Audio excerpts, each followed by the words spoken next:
kubaramutsa uyu munsi mu kiganiro cyacu bategabiri wungura ubwenge turi kumwe n'umutumire agiye kutuyagira byinshi cyane cyane ingene kubahiriza amategeko ari we mushinge w'iterambere rirama hama dusaba umutumire wacu atwidondore mbega kubatazi Salvator MINANI ninde nitwa Minani Salvator nko mubivuze ndi umushingwamanza yigenga kuko hariho n'abashingwamanza ba leta ndongoye ikigo bita Human Rights and for Development Center no kuvuga ikigo c'ubushakashatsi mu bijanye n'agateka kazina muntu n'iterambere ndi umushingwamanza mu rwa baro y'Ibujumbura nkaba ndi no mu nzego nshingwantwaro ico bita Conseil de l'Ordre nsanzwe kandi ndi mu rundi rwego bita nkuko nyene kw'abashingwamanza bo mu karere East Africa Law Society nkaba kandi ndi no mu rwego nshingwantwaro rwa banki CRDB Banki Burundi.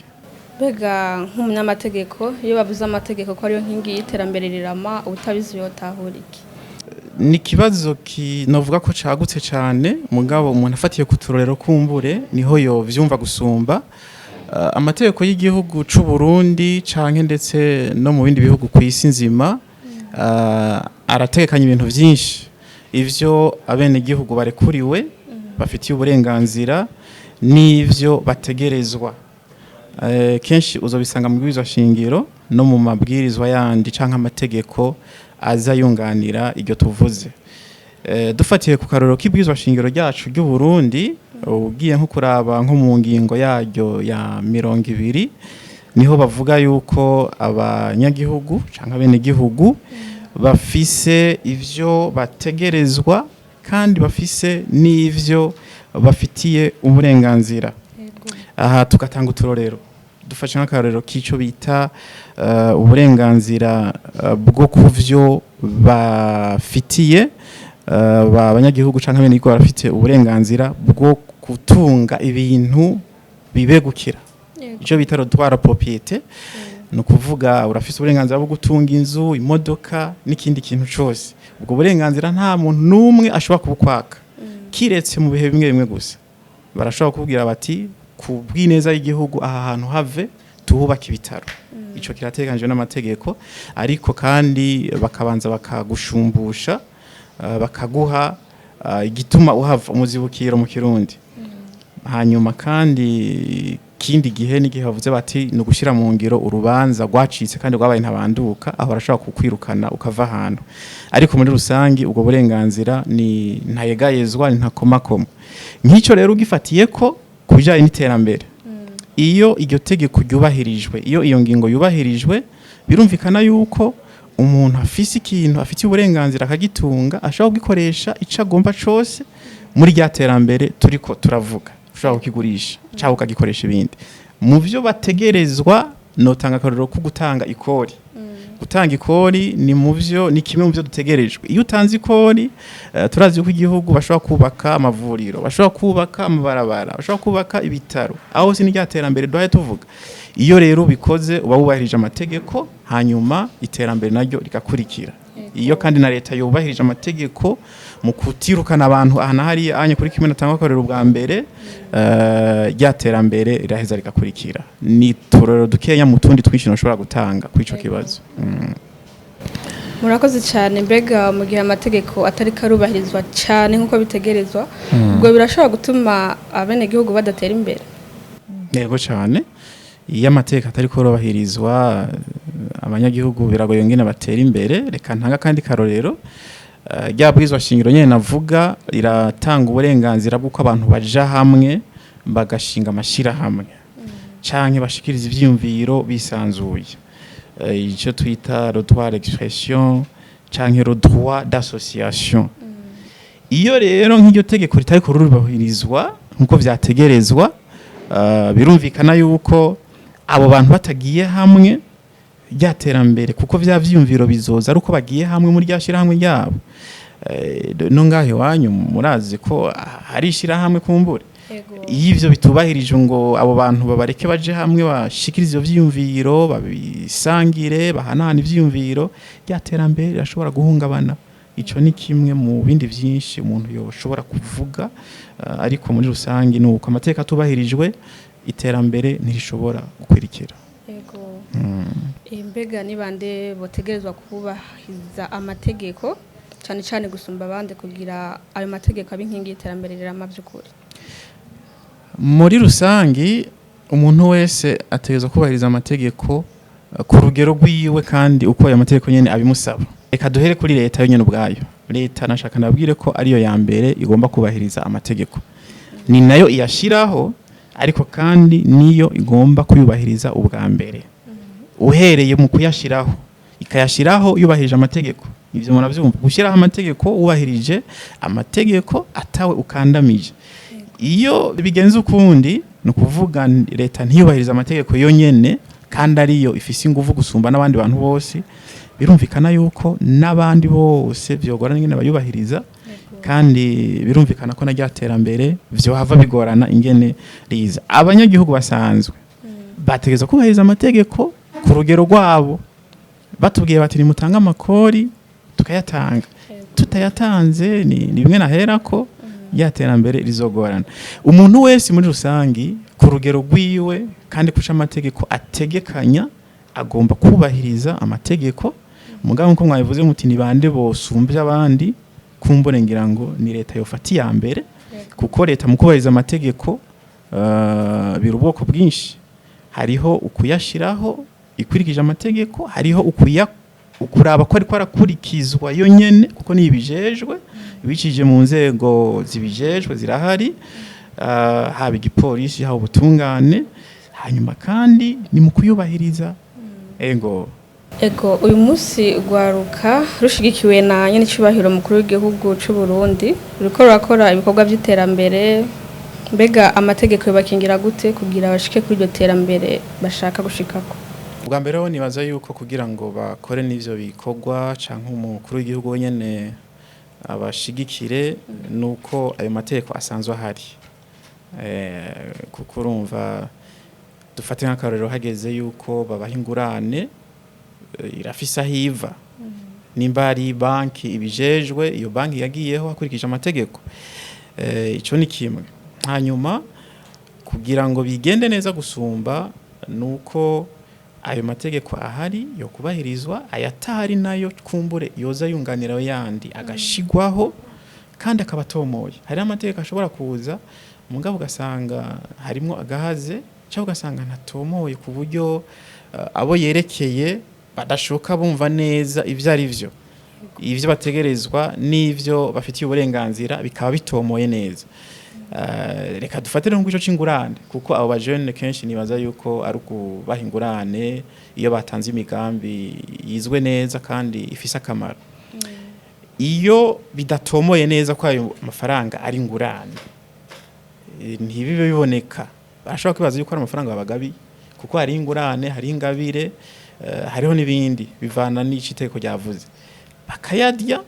Iyo batabwiye bati nimwayaherana canke nimwahomba bizogenda uku, ntibe bitomoye neza mu itegeko canke mu kindi kintu cose canditse kihari kibafatanya n'ababaha iyo ngurane, kirashobora kuba ikibazo.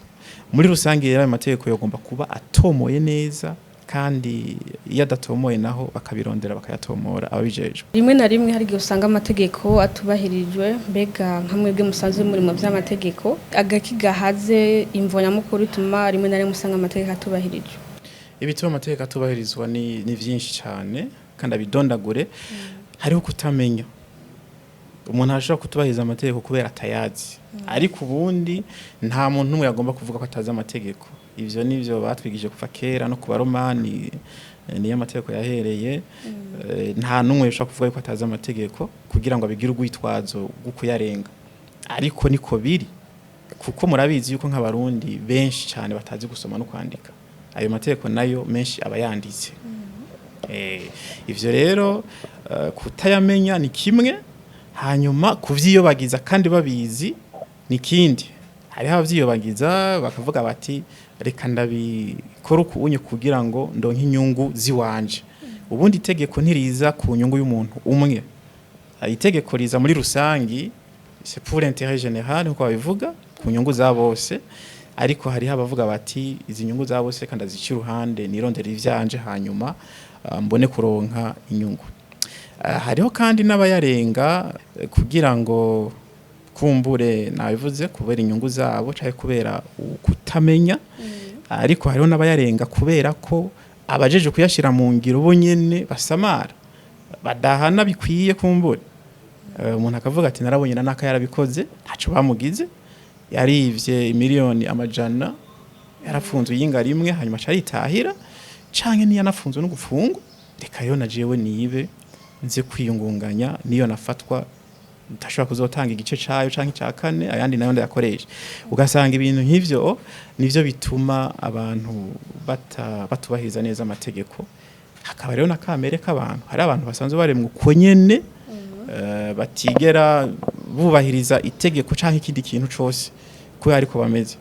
Ni vyinshi bituma amategeko atubahirizwa. Ego cyane, mbega mu gihe wari kuyubahiriza ari wa yarenzeho ahanwa gute? Ivyo vyose biba bitekanije n'amategeko.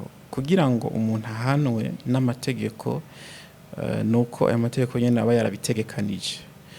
Iyo rero wari kuyubahiriza ayarenze nuko mu bayubahiriza kumbure reka dutanga utorero. Hariho abo navuze dufate nk'abapolisi. Mu gipolisi hariyo ibisata vyinshi, hari inyamiramabi, hariho bajya mu mubona barabara baraburuja n'uruza, hariho abajeje gutabara iyo hadutse ivyaduka, ni benshi. Iyo rero tuvuze ngo warajeje kubahiriza amategeko yatayubahirije ahantu wagute bivana n'ico ayo mategeko nyene yategekanije, kuko ubundi nta muntu numwe ari hejuru y'itegeko. Yaba n'umukuru w'igihugu wenyene muramaze kumva vyivugira, bijya suku jajura niko vyanditse. Mu gihugu kigengwa n'amategeko nta muntu numwe ari hejuru y'amategeko. Umwe wese rero kubivanye n'urugero, ariko amategeko nyene arategekanya ingene ashobora guhanwa hanyuma ibintu bigasubira mu buryo. Sinohava rero ngaho ngo ndondagure umwe ingene bigenda iyo atubahirije amategeko, ariko muri rusangi amategeko nyene arategekanya umuntu yarenze kandi yaje kuyubahiriza ingene ashobora guhanwa. Ego, mbega nk'iyo bishitse ugasanga umuntu ariko arakora ibikorwa biterambere hama agafungwa atazi koko cyahowe, mbega uwo yamufunze wewe bigenda gute, hanwa gute? Kugira umuntu afungwe no kuvuga hariho ibituma. Hari igitabo twita igitabo c'amategeko mpanavyaha. Hariho n'igitabo kigenga ingene imanza z'ivyaha ziburanishwa, zitohozwa, ziburanishwa n'ingene zija mu ngiro.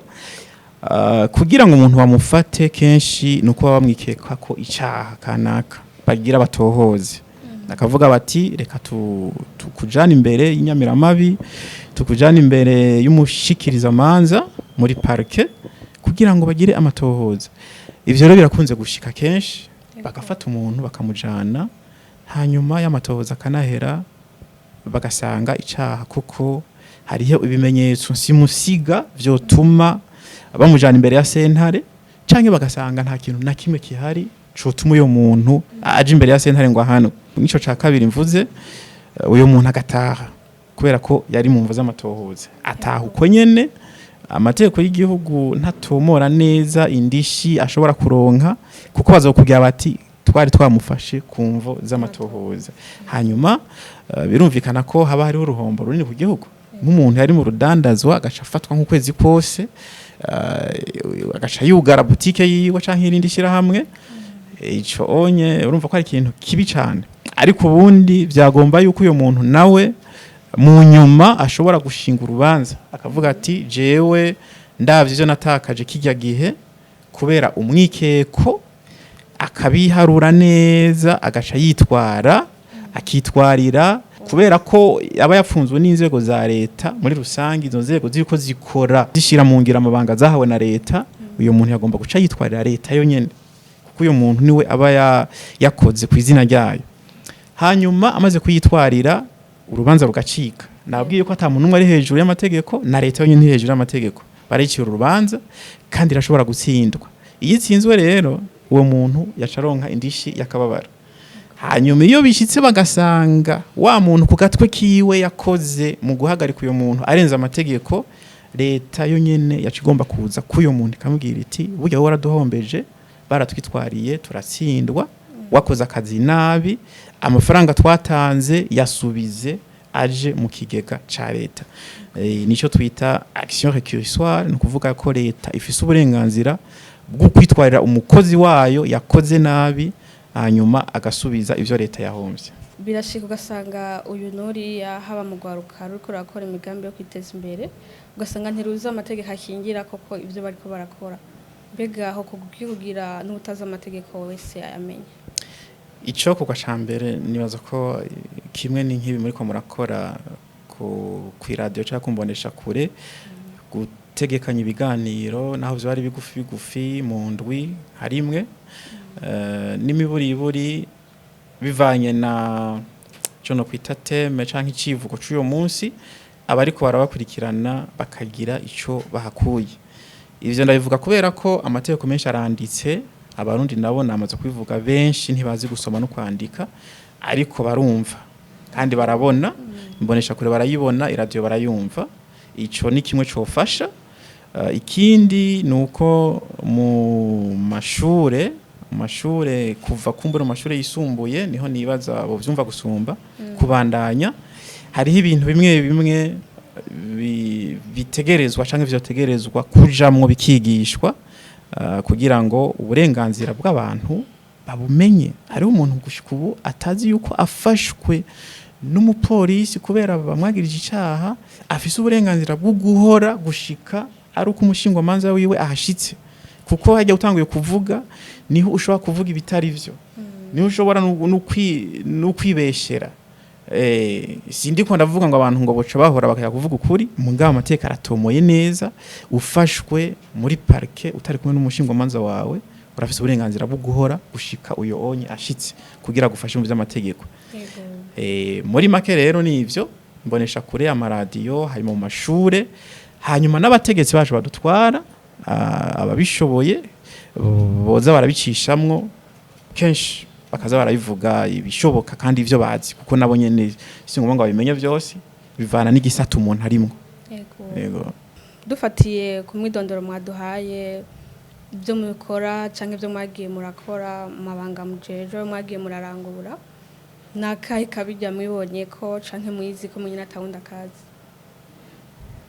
Ico kibazo sinibaza yuko coroshe cyane gushika kuri no saha nta kintu na kimwe ndibona ko ntarabona ku bandi kuko aho nababwiye naciye n'abandi barahaciye ivyo nabwiye nkora n'abandi barabikora hanyuma nivyo harimo ivyo natanguje mugabo kuvuga yuko ntabitanguje atabandi bariho babikoze imbere jewe nta kintu na kimwe mbona no kwivuga ko ivyo ngavyo vugwa n'uwundi muntu kumbure yambonye canka nzi. Nka principe ishobora kugufasha mu byukora bo principe kumbure ikintu ca mbere ni ikintu kijanye no kubahiriza umwanya kuko umwanya murabizi mu gifaransa bavuga ngo le temps c'est de l'argent et le temps c'est le bon juge aussi. Le temps perdu ne revient jamais.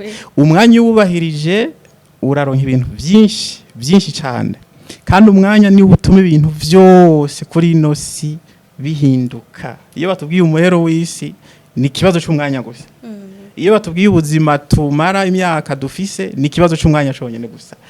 Kubahiriza umwanya rero jewe nico kintu cyambere nshira imbere ibindi byose bigakurikira. Murakoze cyane. Shimira umutumire wacu Salvator MINANI yitavye ubutumire ku isamirizi n'imbonesha kure Agaseke. Ndabashimiye cyane ko mwanyizeye mu kantumira mu bandi benshi kuko mwari gutumira n'uyundi ejo canke hirya ejo nimwagira ikibazo mfitiye umuco murasaba mu ntumire nzobitaba. Murakoze cyane kumbure ntitwabakenera tuzongera tubahamagare. Shimye n'abariko badukurikirana kumbonesha kure n'isamirizi Agaseke ikiganiro bategabiri wungura ubwenge kigarukiye nga murakoze.